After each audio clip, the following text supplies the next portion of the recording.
Hello everyone, I am doctor Ankita Chhabra.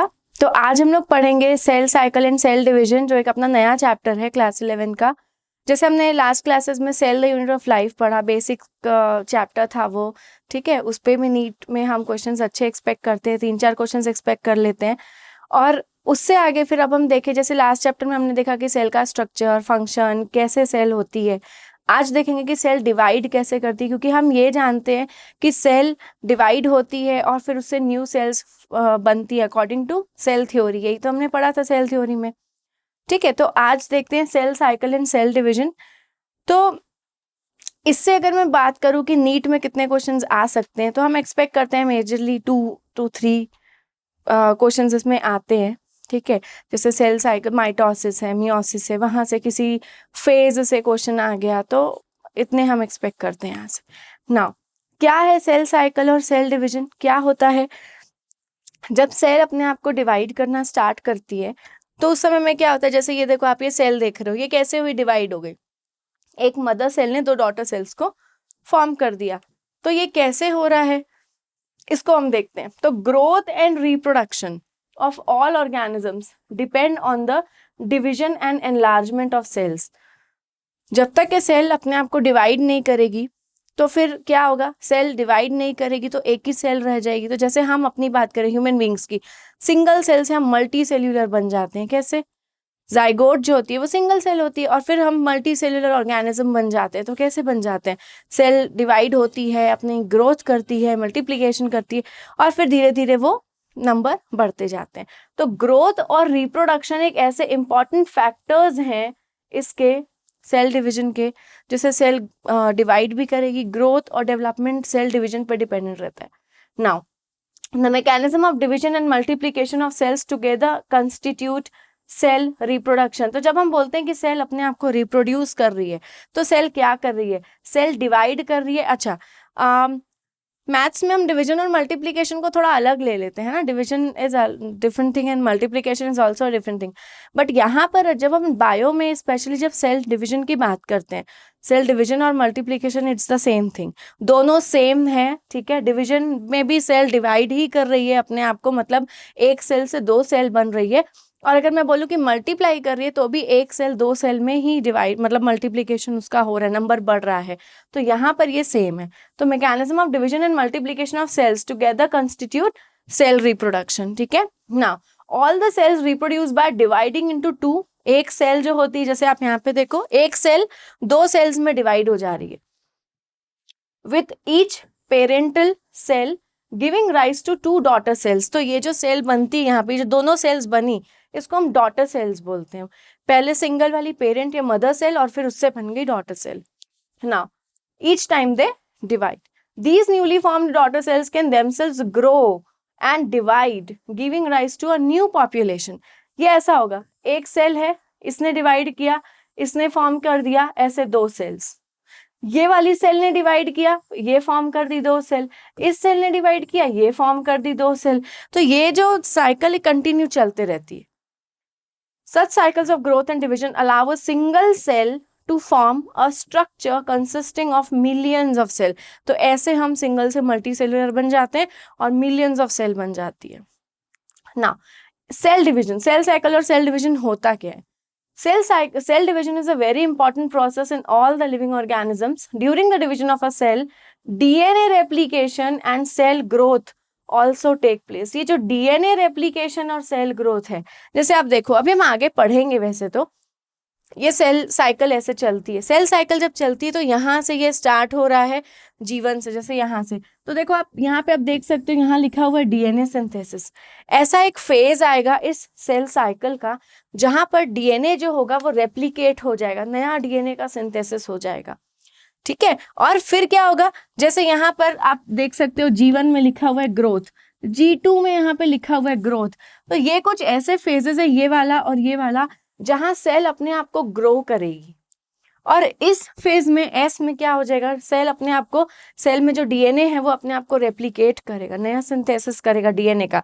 और बचा क्या, ये वाला फेज। ये वाले फेज में क्या होगा, सेल अपने आप को, एक पेरेंट सेल अपने आप को 2 डॉटर सेल्स में डिवाइड कर लेगी। तो ये बेसिक एक साइकिल है, सेल साइकिल जो चलती है सेल में, और इसी के अकॉर्डिंग हम पढ़ेंगे कि सेल साइकिल में मतलब कैसे सेल डिवाइड होती है और कैसे ग्रो होती है। All these processes that is cell division, है ना। जैसे अभी हमने देखा सेल डिविजन एम फेज में हो रहा है, डीएनए रेप्लिकेशन एस फेज में हो रहा है, एंड सेल ग्रोथ, ये वाला जो सेल ग्रोथ वाला पार्ट है ये कहाँ हो रहा है, ये हो रहा है G1 में भी, और कहाँ हो रहा है G2 में भी, ठीक है। Have to take place in a coordinated way to ensure correct division, सब सिस्टमेटिकली होना चाहिए, कोऑर्डिनेटेड वे में होना चाहिए ताकि सेल अच्छे से अपने आप को डिवाइड करे और फिर फर्दर ग्रोथ वगैरह हो। And formation of progeny cells, progeny मतलब daughter cells containing intact genomes, genome मतलब जेनेटिक मटेरियल, ठीक। नाउ द सीक्वेंस, ये इंपॉर्टेंट डेफिनेशन है, the sequence of events by which a cell duplicates its genome, cell अपने आप अपने genome को duplicate करिए, इट मीन्स कि जो हमने यहाँ पे देखा कि एस फेज में सेल अपने जीनोम को डबल करेगी, डीएनए को डबल करेगी, synthesises the other constituents of the cell and eventually divides into two daughter cells is termed as cell cycle. तो ये होती है सेल साइकिल। क्या है सेल साइकिल? सेल अपने आप को डुप्लीकेट करेगी, कैसे स्टार्ट करेगी डुप्लीकेशन करना, अपने जीनोम को डीएनए को रेप्लिकेट करेगी और फिर उसके बाद उसके सारे कॉन्स्टिट्यूएंट्स जो भी होते हैं लाइक जैसे सेल ऑर्गेनल्स जो भी होते हैं उनका अपना डिवीजन होगा, है ना, और फिर वो डिवाइड हो जाएगी वो पेरेंट सेल दो डॉटर सेल्स में, और फिर वो नई न्यू डॉटर सेल्स बन गई हैं तो फिर वो भी उनमें भी सेम वैसे ही प्रोसेस होगा। तो ये साइकिल हर एक सेल में चलती है, cell cycle. Now cell division क्या है? सेल डिवीजन क्या है? ये रुडोल्फ विर्को साइंटिस्ट जिन्होंने 1855 में ये ऑब्जर्व किया, ये हम लोग सेल थ्योरी में भी पढ़े थे कि he developed, he said according to his research, according to his experiment कि जो सेल्स होती हैं वो अराइज होती है फ्रॉम प्री एग्जिस्टिंग सेल। तो उन्होंने ये एक स्टेटमेंट दिया था, ये क्या था? ओमनिस सेल्यूला ई सेल्यूला। इसका क्या मतलब है कि cells arises from pre-existing cells. हमने पढ़ा था सेल थ्योरी में, श्लिडन एंड शॉन ने एक्सपेरिमेंट किया और फिर उसके बाद जो सेल थ्योरी को थोड़ा मॉडिफाई किया था, थोड़ा सा ठीक किया था किन्होंने? रुडोल्फ विर्को ने, ठीक। तो उन्होंने ये स्टेटमेंट दिया, तो मतलब प्री एग्जिस्टिंग सेल, तो वही तो बात हुई, पेरेंट सेल से दो डॉटर सेल्स का फॉर्मेशन हो रहा है ना। Duration of cell cycle varies in each organism and each cell type. जैसे प्रोकैरियोटिक सेल है या यूकैरियोटिक सेल है तो सेल के डिवीजन का टाइप उसमें चेंज हो जाएगा, ठीक। प्लस एक एक ऑर्गेनिज्म में अलग अलग सेल डिविजन्स होते हैं, तो उतना डीपली नहीं जाना है, बट हाँ अकॉर्डिंग टू ऑर्गेनिज्म, मतलब जो भी ऑर्गेनिज्म है या टाइप है उसके उसमें सेल जो है वो, उनमें ड्यूरेशन जो है वो सेल साइकिल का वो अलग होगा। जैसे मैं बोलूँ प्रोकैरियोट्स में अमीबा है, यूकैरियोट्स में प्लांट सेल है, तो दोनों में माइटोसिस अगर होगा तो सेम होगा, ऐसा नहीं कि माइटोसिस अलग हो गया। हम क्या बोल, माइटोसिस का ड्यूरेशन अलग हो गया, टाइम अलग हो गया। Duration of a typical eukaryotic cell cycle that is human cell is about 24 hours. तो हमारी एक सेल अपने आप को मल्टीप्लाई करती है, डिवाइड करती है, उसमें कितने? अबाउट 24 आवर्स में। इन ईस्ट, ईस्ट क्या है? एक फंजाई, इसमें सेल साइकिल का टाइम है, ड्यूरेशन है अबाउट 90 मिनट्स, ठीक है। नेक्स्ट अब आते हैं फेजेस ऑफ सेल साइकिल में। तो फेजेस की जब हम बात करें तो सेल साइकिल में 2 बेसिक फेजेस होते हैं, और 2 बेसिक फेजेस में फर्स्ट होता है ये इंटरफेज, सेकेंड होता है माइटोटिक या एम फेज, ठीक है, एम फेज या mitotic phase. In humans cell approximately divides once in every 24 hours. अभी हमने यहाँ पे देखा कि जो यूकैरियोटिक सेल जो ह्यूमन सेल है वो 24 आवर्स में डिवीजन करती है, तो वैसे यहाँ पर भी जब ह्यूमन सेल अपने आप को डिवाइड कर रही है तो 24 आवर्स में वो उसमें जो इंटरफेज होगा वो 23 आवर्स का होगा। तो ये कितना हो गया इन ह्यूमन सेल्स?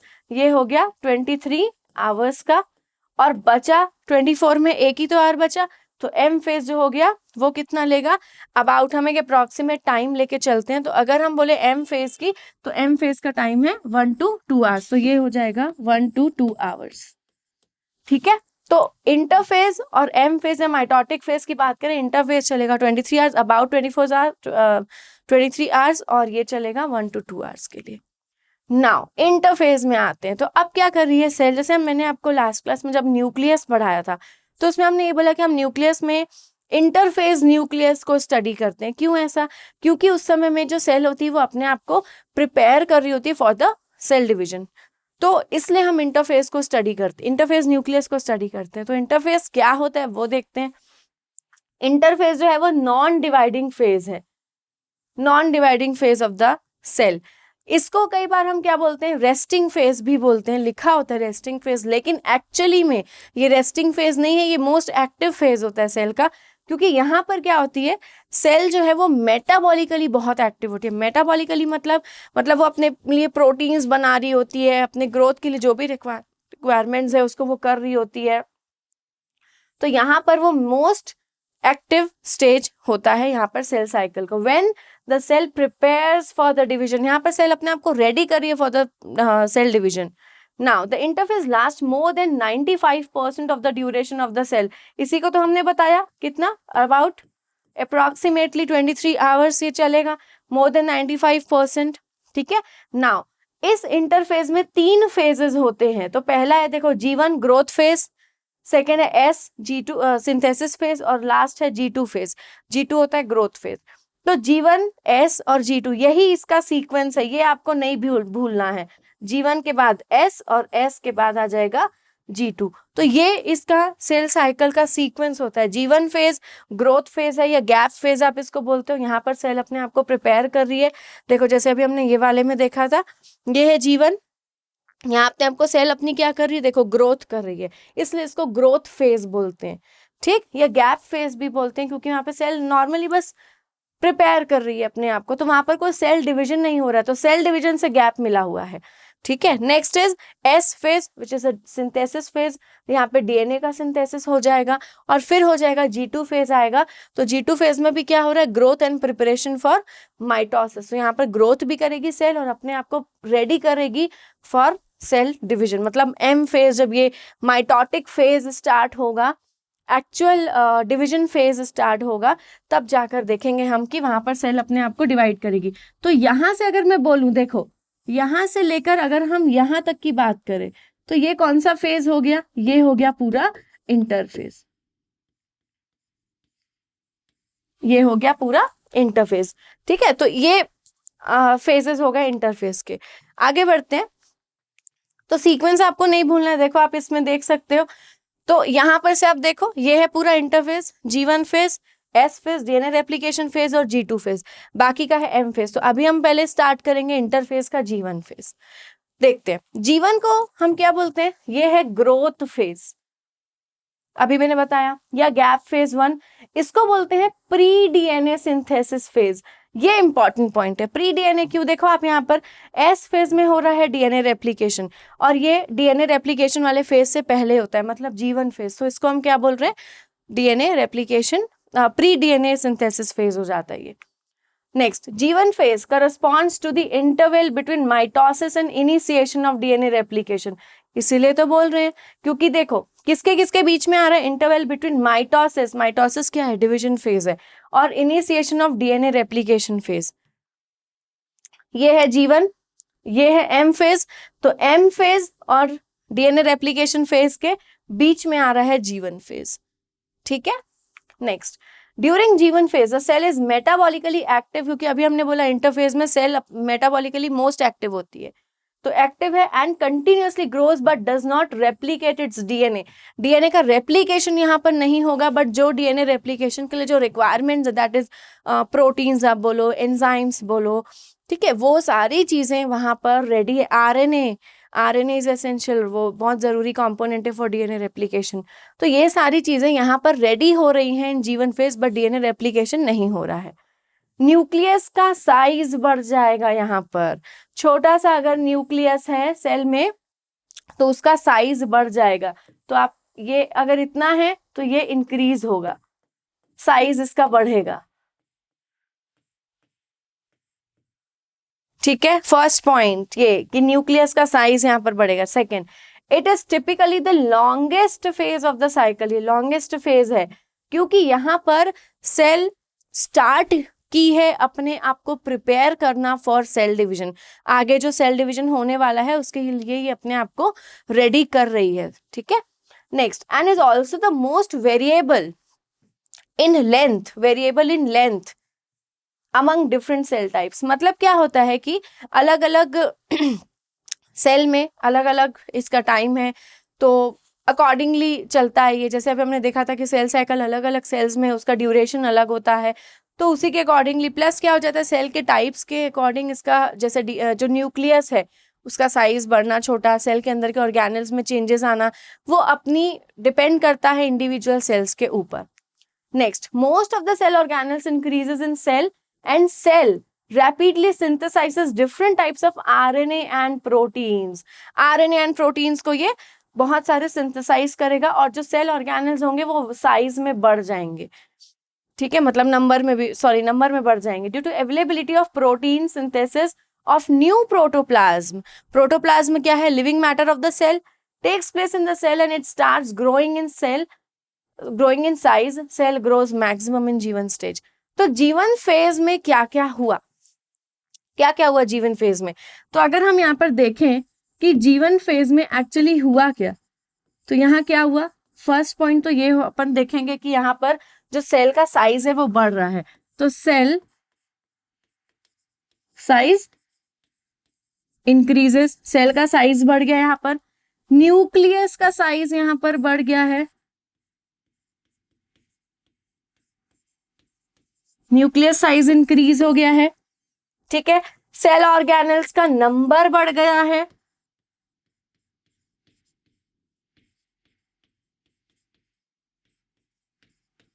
और क्या हो रहा है यहाँ पर, और देखो क्या हुआ है यहाँ पर, और यहाँ पर क्या हुआ है, प्रोटीन, आरएनए और इन सब का सिंथेसिस हो रहा है, तो मोर नंबर ऑफ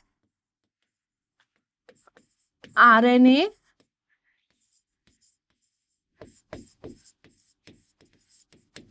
एंड प्रोटीन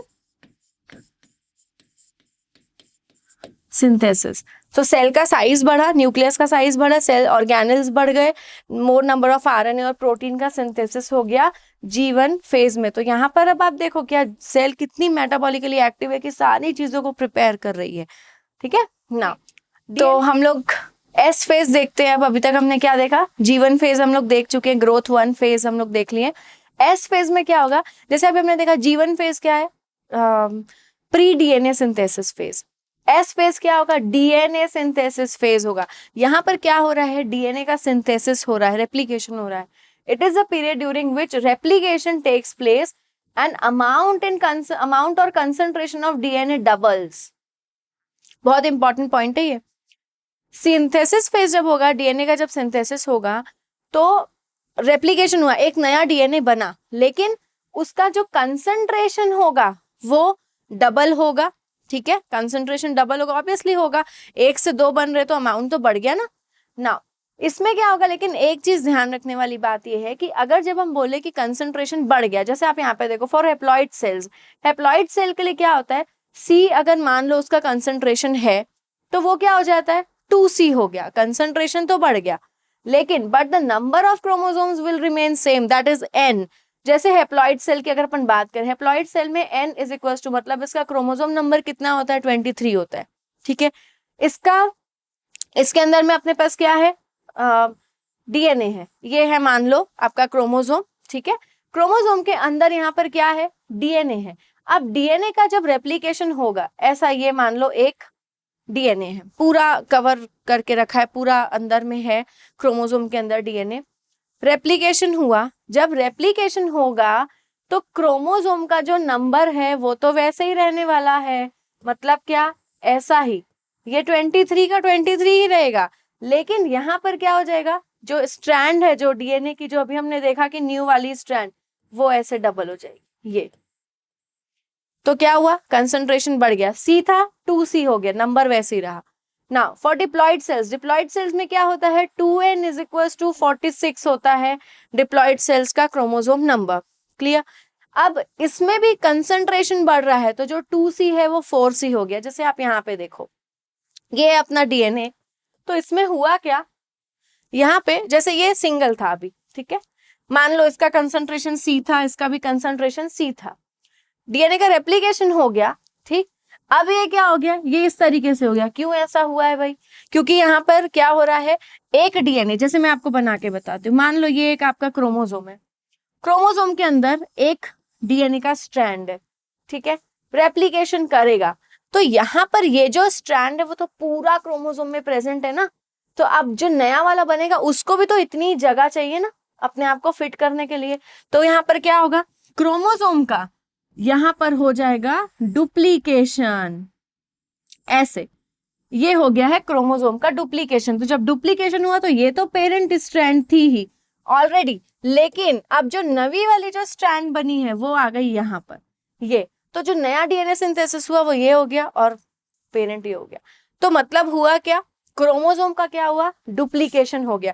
तो आपको ये बात बहुत इंपॉर्टेंटली ये ध्यान रखने वाली चीज है कि एस फेज में डीएनए का रेप्लिकेशन हो जाएगा, ठीक है, और क्रोमोसोम का डुप्लीकेशन। क्रोमोसोम का जो नंबर है वो डबल नहीं होगा, नंबर सेम रहेगा, बस वो जो उसकी क्रोमैटिड्स थी, सिंगल क्रोमैटिड थी ना अभी हम पढ़े थे सेल में, तो ये क्या हो गई, एक और क्रोमैटिड आ गई। मतलब अब ये दोनों क्रोमैटिड्स कैसी हो गई हैं, ये सिस्टर क्रोमैटिड्स हो गई हैं।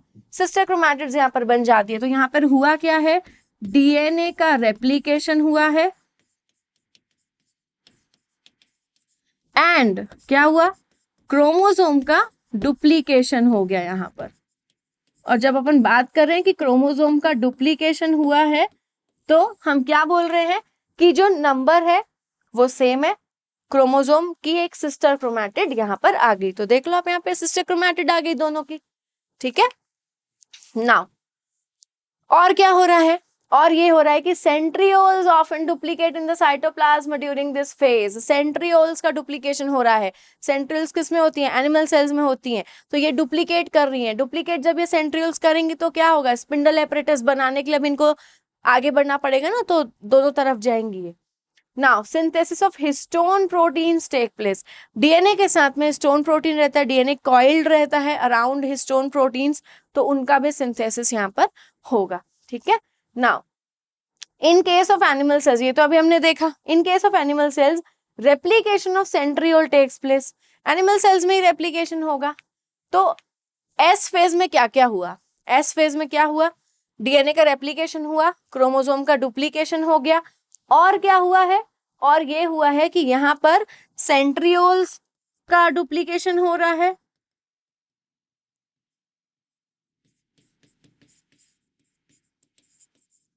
सेंट्रियोल्स का डुप्लीकेशन हो रहा है, डीएनए का हुआ है करके हिस्टोन प्रोटीन्स बन रहे हैं। प्लांट में तो सेंट्रियोल्स नहीं होते हैं, प्लांट सेल्स में, तो वहां पर इनका डुप्लीकेशन नहीं होगा। तो ये है एस फेज। अब आते हैं G2 फेज में। G2 फेज क्या है, ग्रोथ फेज या गैप फेज 2। ये है post synthesis phase. DNA synthesis के बाद में आ रहा है ना। इस पे देखो, जीवन क्या था, जीवन था प्री सिंथेसिस फेज। ये एस हुआ, यहाँ पे डीएनए रेप्लिकेट हुआ। अब ये वाले फेज को हम देख रहे हैं तो यहाँ पे क्या होगा, ये है पोस्ट डीएनए सिंथेसिस फेज, ठीक है। चलो अब इसको देखते हैं क्या होता है। During this phase more number of RNAs and proteins are synthesized. यही आरएनए प्रोटीन जीवन में भी बन रहे थे और अब G2 में भी बन रहे हैं। अब they are synthesized in preparation for mitosis. Synthesis of tubulin, tubulin protein होता है एक, और टिब्यूलिन प्रोटीन किसके लिए काम आता है, स्पिंडल एपरेटस बनाने के लिए काम आता है। तो जब स्पिंडल फाइबर्स बनेंगे तो वहां पर उन स्पिंडल फाइबर्स को बनाने का काम है टिब्यूलिन प्रोटीन का। नेक्स्ट और क्या हुआ आगे, इसके बाद क्या आने वाला है, एम फेज। सेल डिवाइड होने वाली है, क्योंकि डीएनए का रेप्लिकेशन अब हो चुका है, तो अब सेल अपने आप को डिवाइड करने वाली है। तो अब क्या होगा, एटीपी एक्यूमुलेशन हैपेंस, क्योंकि जब सेल डिवाइड करेगी तो एनर्जी भी तो लगेगी ना सेल को, तो एटीपी एक्यूमुलेट होगी, स्टोर होगी, ताकि सेल डिवीजन में जितनी एनर्जी की जरूरत है उस समय में वो एनर्जी यूटिलाइज की जा सके। और फिर क्या होगा, सेल ग्रोथ कंटिन्यूज।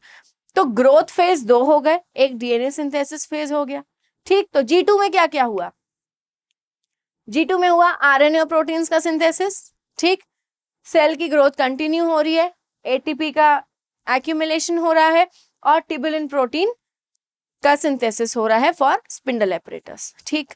अब आते हैं एक नई चीज में। देखो क्या हुआ कि जैसे अभी हमने यहाँ पे देखा, सेल अपने आप को डिवाइड कर रही है, जीवन में प्रिपेयर की, डीएनए सिंथेसिस यहाँ पे हुआ, यहाँ पे भी अपने आप को प्रिपेयर कर रही है, आरएनए प्रोटीन्स और ये सब बना रही। इसके बाद वो डायरेक्टली देखो कहाँ पे एंटर करने वाली है, एम फेज में। लेकिन क्या होता है कि सेल में जब सेल अपने आप को डिवाइड करेगी तो यहाँ पे बहुत सारे कुछ चेक पॉइंट्स होते हैं, ठीक है। और फिर जरूरी है क्या कि सेल हर बार रेडी हो, सेल के पास सफिशिएंट अमाउंट में हर समय आरएनए और प्रोटीन बन जाए फॉर सेल डिवीजन? थोड़ा सा लेट भी तो हो सकता है, टाइम लग सकता है, जरूरी नहीं है ना कि उसी टाइम पे सेल रेडी होगी।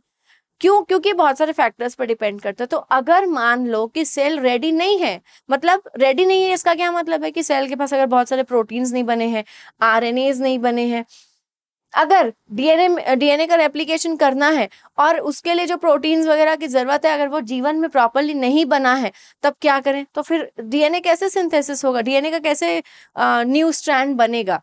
अगर डीएनए बन गया है, रेप्लिकेशन उसका हो गया है, ठीक है, अब एम फेज में सेल को एंटर करना है आफ्टर एंटरिंग G2 फेज। तो G2 फेज में क्या पूरे जितना एटीपी चाहिए, ट्यूबुलिन प्रोटीन जो हमने अभी देखा, आरएनए है, प्रोटीन है, वो सब चीज क्या सफिशिएंट अमाउंट में है? तो जरूरी नहीं कि हर समय होगा। तब क्या होगा? अगर सेल रेडी नहीं होगी डिवीजन करने के लिए तो क्या होगा? तो ऐसे में अगर हम कम मटेरियल्स के साथ डिवीजन अगर सेल कर लेगी तो वो प्रॉपर डिवीजन कहाँ हुआ? तो उस टाइम पे सेल क्या करती है? एक न्यू फेज में एंटर करती है जो होता है G0 फेज। G0 नहीं बोलेंगे, नॉट है वो। G0 फेज क्या होता है? ये एक ऐसा फेज है कि जब सेल रेडी नहीं है फॉर सेल डिवीजन, मतलब मींस इट, अगर वो रेडी नहीं है एम फेज में एंटर करने को, तो वो क्या करेगी? G0 फेज में एंटर कर जाएगी।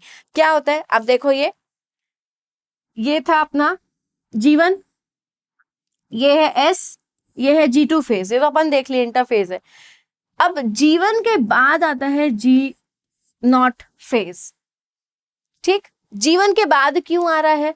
क्योंकि क्या होगा कि जब सेल अपने आप को G1 फेज में प्रिपेयर करी डिवीजन करने के लिए, अब उसको डायरेक्टली एंटर करना है कहाँ? S फेज, जो कि डीएनए सिंथेसिस फेज है। लेकिन डीएनए सिंथेसिस फेज के लिए उसको बहुत एक्टिव होना पड़ेगा, बहुत सारे मटेरियल्स में मतलब प्रोटीन्स और एंजाइम्स की नीड होगी। इन केस अगर सेल रेडी नहीं है तो क्या होगा?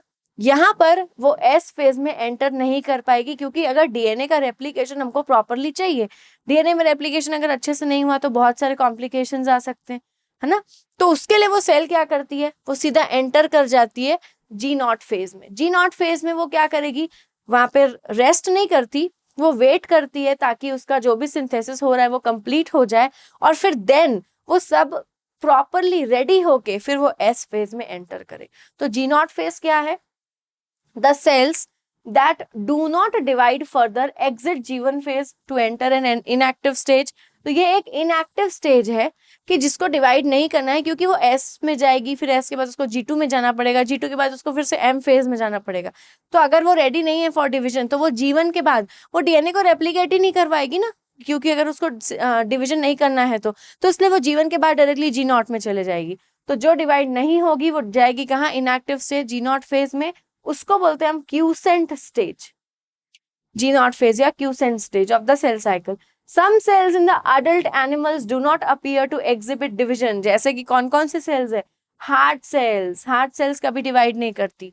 And many other cells divide only occasionally as needed to replace cells that have been lost because of injury और सेल डेथ। कुछ ऐसे सेल्स हैं, अगर सेल डेथ हो गई है, एपोप्टोसिस वगैरह हो गया है, इंजरी हो गई है, तो फिर वो अपने आप को रेप्लिकेट करेगी, मतलब अपने आप को डिवीजन वो करवाएगी, नहीं तो वो डिवीजन में एंटर ही नहीं करेगी। These cells that do not divide further exit G1 phase to enter an inactive stage called quiescent stage। ठीक, cells in this stage remains metabolically active। मैंने बोला ना, वो अपने आप को वो रेस्ट नहीं कर रही, वो अपने आप को रेडी करने के लिए उस फेज में एंटर कर रही है ताकि वो एस फेज में एंटर कर सके और डीएनए का रेप्लिकेशन वो करवा सके। But no longer divide unless called on to do so depending on the requirement of the organism। अगर नीड है तो वो एंटर करेगी, नहीं है तो नहीं करेगी, मतलब वो वहीं पर रहेगी। और अगर नीड नहीं है ऑर्गेनिज्म में कि सेल डिवीजन होना चाहिए, जब तक ये नीड नहीं है तो वो G0 फेज में रहेगी वो, और जैसे नीड हुई तो वो S फेज में एंटर कर जाएगी। तो ये होता है G0 या क्वीसेंट स्टेज। अब आते हैं, देखो सेल को रेगुलेट भी तो कौन कर रहा है?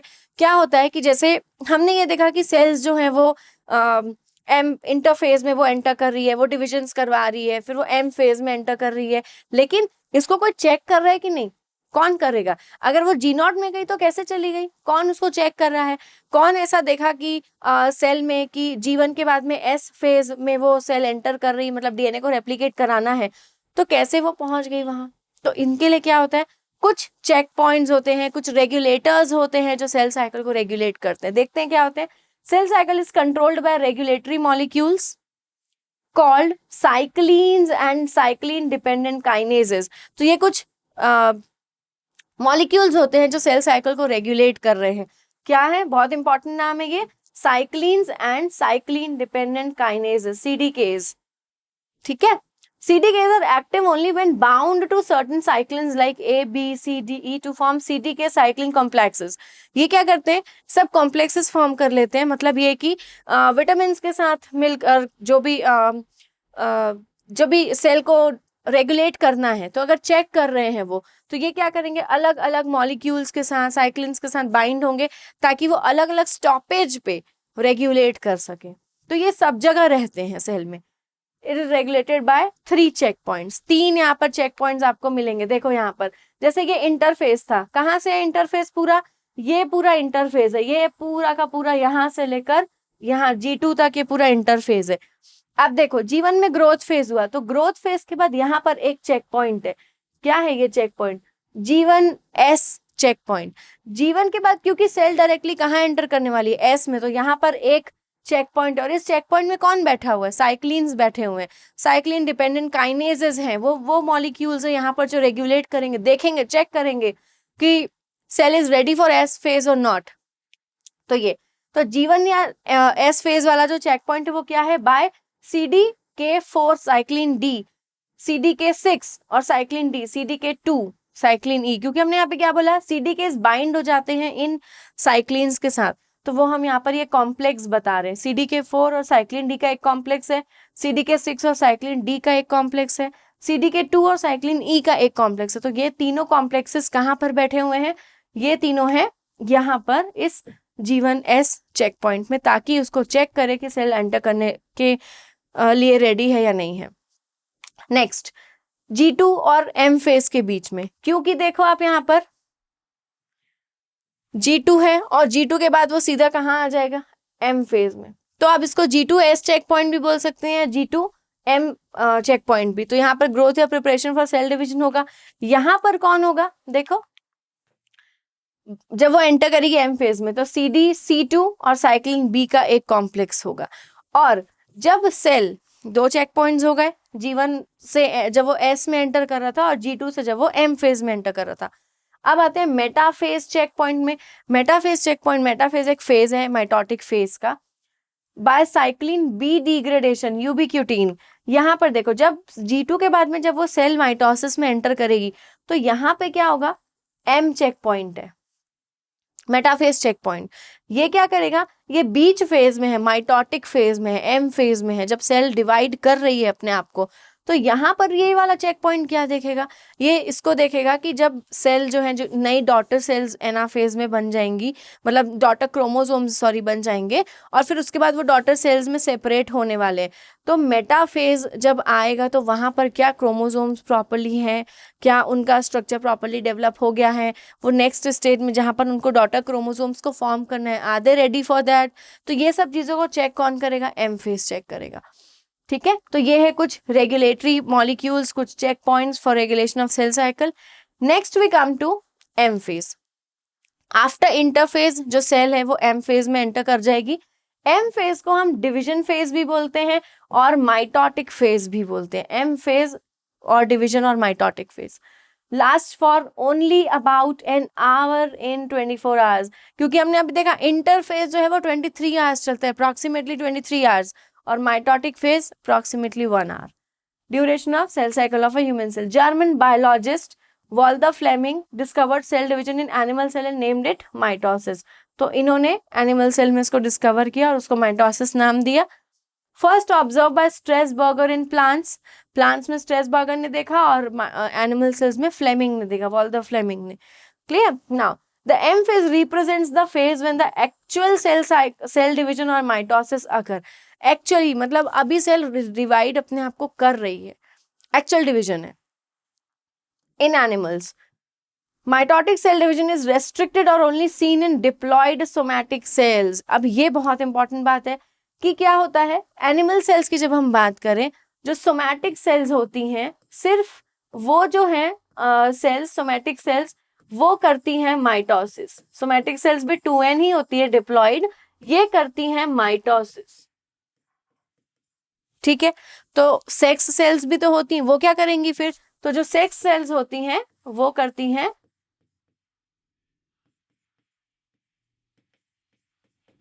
मियोसिस। सेक्स सेल्स मियोसिस ज्यादा करती है, माइटोसिस वो नहीं करती है। ज्यादा मीन्स वही करती है, वो मियोसिस ही करती है।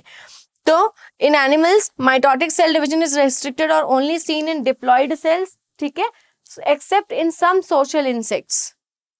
Against this the plants can show mitotic division in both haploid and diploid cells. Plant cells में दोनों में माइटोटिक डिविजन होंगे, और इनमें क्या होगा, एनिमल सेल्स में माइटोटिक डिवीजन सिर्फ कहां पर होगा? सोमैटिक सेल्स में। Clear? Now M phase, this is the most dramatic period of the cell cycle involving a major reorganization of virtually all components of the cell. Means क्या होगा, सारे जो भी अब जितने भी सेल ऑर्गेनिजम्स पेरेंट सेल के अंदर होंगे वो पूरे डिवाइड होंगे डॉटर सेल्स में। तो एक तरीके से पूरा नई तरीके से सेल अपने आप को रीऑर्गेनाइज करेगी बाय फॉर्मिंग मोर मॉलिक्यूल्स या मोर सेल ऑर्गेनल्स, ये सब चीज़ों को फॉर्म करके वो अपने आप को एक नए तरीके से रीऑर्गेनाइज कर देगी। ठीक है, फिर since the number of chromosomes in the parent and progeny cells is the same, यहाँ पर ये दोनों सेम होगा। अब जैसे इसको बोलते हैं हम इक्वेशनल डिवीजन, तो हम इक्वेशनल क्यों बोल रहे हैं? जैसे देखो आप, अगर कोई हैप्लॉइड सेल है, इसमें क्रोमोसोम कितना होगा? 23। ये अपने आप को अगर डिवाइड करती है, तो ये जब अपने आप को डिवाइड करेगी तो ये दो डॉटर सेल्स को फॉर्म करेगी, तो ये भी n बनेगा और ये भी n बनेगा। मतलब क्या हुआ? 23 सेल्स बनी। ठीक है, ये बात हुई किसकी? हैप्लॉइड सेल की। अगर मैं बोलूं कि डिप्लॉइड सेल माइटोसिस करेगी, तो ये भी जब माइटोसिस करेगी तो 2n ही बनाएगी, और यहाँ पर भी ये 2n ही बनाएगी दोनों डॉटर सेल्स में। मतलब अगर इसके पास में 46 नंबर ऑफ क्रोमोसोम्स हैं, तो इनके पास भी सेम 46 नंबर ऑफ क्रोमोसोम्स जाएंगे। इसका क्या मतलब हुआ? जितनी पेरेंट सेल में क्रोमोसोम्स थे उतने ही डॉटर सेल्स में भी आए हैं। इसलिए इस सेल डिवीजन को बोलते हैं इक्वेशनल डिवीजन। इक्वेशनल क्योंकि क्रोमोसोम नंबर इसमें सेम रहेगा, चेंज नहीं होने वाला है। Now the M phase start with nuclear division corresponding to the separation of daughter chromosomes, karyokinesis. ठीक है, मतलब क्या होगा? पहले न्यूक्लियस का डिवीजन होगा, ठीक, और फिर उसके बाद में usually and with the division of cytoplasm, cytokinesis. First karyokinesis, second cytokinesis. Actually, it is the phase when the replicated DNA is distributed to the daughter cell. यहाँ पर जैसे मानो इसमें एस फेज आया होगा तो डीएनए का रेप्लिकेशन हुआ होगा। हमने देखा ना एस फेज में क्रोमोसोम का डुप्लीकेशन हुआ, क्योंकि डीएनए रेप्लिकेट हो गया, डीएनए का कंसंट्रेशन बढ़ गया था।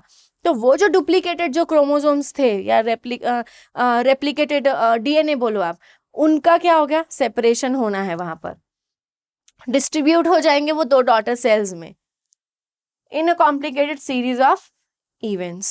ठीक है, now certain cells which do not divide further enter an inactive stage called quiescent stage या G naught phase, ये तो अभी हम देख कर आए। तो ये एम फेज। अब एम फेज में दो फेजेस हैं आपके पास में, कैरियोकाइनेसिस और साइटोकाइनेसिस। कैरियोकाइनेसिस क्या है? It corresponds to the separation of daughter chromosomes into two daughter nuclei. Karyokinesis में जो डिवीजन होगा, न्यूक्लियस का जब डिवीजन होगा, कैरियो वर्ड हम न्यूक्लियस के लिए यूज करते हैं, कैरियोकाइनेसिस, तो डिवीजन होगा न्यूक्लियस का और दो डॉटर सेल्स में वो जो क्रोमोसोम्स है वो डिवाइड हो जाएंगे। साइटोकाइनेसिस में क्या होगा? Division of the cytoplasm and the separation of the two daughter nuclei into two daughter cells.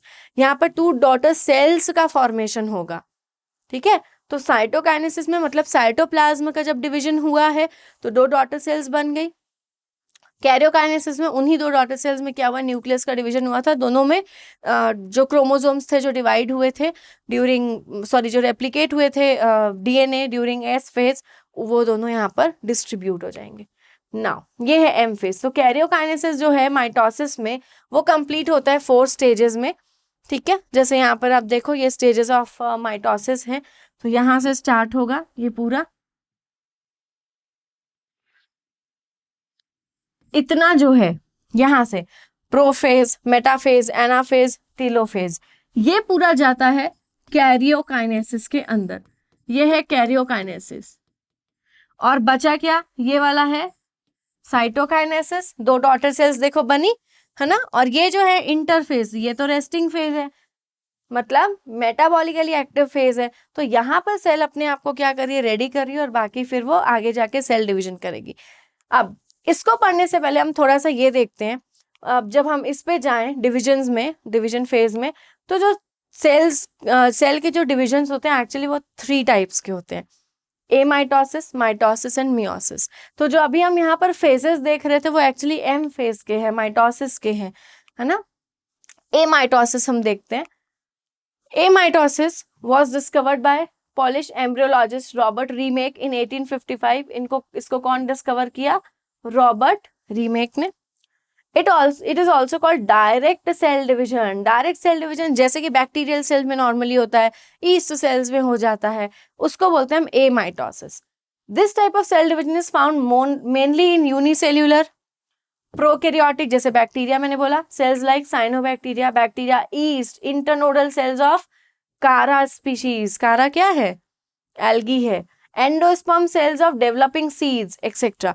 तो इन सब में होता है एमाइटोसिस।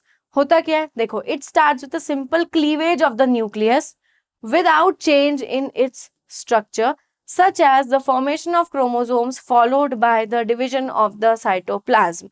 क्या हो रहा है यहाँ पर, नॉर्मली एक सेल है, मदर सेल। मदर सेल ने क्या किया, क्लीवेज हुआ इस पे। क्लीवेज कैसे होगा, क्लीवेज का मतलब होता है जब सेल अपने आप को डिवाइड कर देती है। तो इस तरीके से ऐसे इसमें क्लीवेज हुआ बीच में, ठीक है, यहाँ पे शो करती हूँ, ये है, ऐसा क्लीवेज हुआ। और फिर फाइनली ये जो सेल है वो 2 डॉटर सेल्स में डिवाइड हो गई। तो ये है एमाइटोसिस, ऐसे होगा। लेकिन ये प्रॉपर एक सीक्वेंस में होता है। ये क्या है देखते हैं। सबसे पहले क्या होगा, जब क्लीवेज होगा सेल्स में तो न्यूक्लियस जो है वो इलोंगेट हो जाएगा, ठीक। Constriction appears in the center resulting in dumbbell shape structure. मतलब क्या हुआ, नॉर्मली अगर आप लो, ये वाली एक सेल है, इसमें क्या होगा, क्लीवेज हो रहा है, मतलब पहले न्यूक्लियस थोड़ा सा इलोंगेट होगा। तो इसके अंदर का हम ये लेके चलते हैं, मान लो ये है न्यूक्लियस, ठीक, ये सेल। तो यहां पर ऐसे करके ये न्यूक्लियस हो गया इलोंगेट। आफ्टर इलोंगेशन ये क्या हो जाएगा, अब ये डिवाइड होगा। Nucleus elongates and a constriction appears in the center resulting in a dumbbell shape. तो ये जो है ये कंस्ट्रिक्शन यहाँ पर डेवलप हुआ है, न्यूक्लियस में ये कंस्ट्रिक्शन आ गया, कंस्ट्रिक्शन डेवलप हुआ। इसके बाद क्या होगा, ये जो cell, now the constriction deepens and nucleus gets divided into 2। Constriction क्या हुआ, डीप हुआ, और ज्यादा हो रहा है, ये है सेल, और ज्यादा डीप हो गया ऐसा ये। और अब फाइनली क्या होगा, ये जो है 2 में बट जाएगा, डिवाइड हो जाएगा। There is no spindle formation and no formation of chromosomes. Chromosomes का कोई फॉर्मेशन यहाँ पर नहीं होगा, सिर्फ कंस्ट्रिक्शन हुआ है, ठीक है, कंस्ट्रिक्शन हुआ है। और उसके बाद में क्या हो रहा है, सिंपली बस सेल अपने आप को डिवाइड कर रही है और कुछ भी नहीं हो रहा है यहाँ पे। Now the nuclear division is followed by division of cytoplasm and the cell divided into 2 daughter cells. जैसे आप देखो, कंस्ट्रिक्शन आया था, न्यूक्लियस का डिवीजन होगा। तो यहाँ पर हम क्या कर देते हैं, ये मदर सेल थी, यहाँ पर ऐसा ये हो गए न्यूक्लियस। अब फाइनली क्या होगा, इसके बीच में ये साइटोप्लाज्म का डिवीजन होगा, ये है साइटोप्लाज्म का डिवीजन।